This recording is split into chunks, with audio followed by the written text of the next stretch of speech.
All ગુજરાતની અંદર ચાલી રહ્યું છે અને ચોંકાવનારી વાત તો અહીંયા એ સામે આવી છે કે હેલ્થ વર્કરોને ટાર્ગેટ આપવામાં આવતા હતા।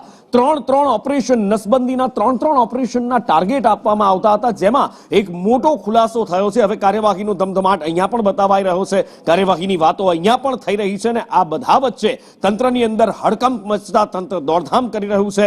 ધાનેલીના હેલ્થ વર્કર શહેજાદ અજમેરી ઉપર ગાજ વરસાવવામાં આવી છે અને એને સસ્પેન્ડ કરવામાં આવ્યો છે, પણ સવાલ એ છે કે આની પાછળ માસ્ટરમાઇન્ડ કોણ છે, આ ટાર્ગેટ ક્યાંથી અપાતા હતા અને શા માટે આ નસબંધીની વાત આવી, ક્યાંથી આવી, એના મૂળ સુધી ક્યારે પહોંચવામાં આવશે? શું અહીંયા પણ નાની માછલીઓને પકડી અને મોટા મગરમચ્છોને છોડી દેવામાં આવશે?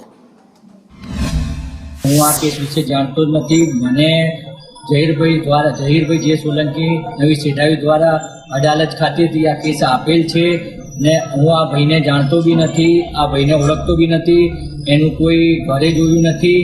મને બારોબાર અદાલત CSC ખાતેથી આ કેસ આપેલ છે અને મને તો ખાલી ત્યાંથી આ કેસ આપેલ છે। આ ભાઈ બીજું બધું કાઉન્સેલિંગ સમજણપૂર્વક જે બી બધી છે ઝહીરભાઈ જે સોલંકી નવી સેઠાવીએ આપેલ છે। હું આમાં કશું જાણતો નથી, મારું ખોટું નામ આમાં ચગાવવામાં આવેલું છે।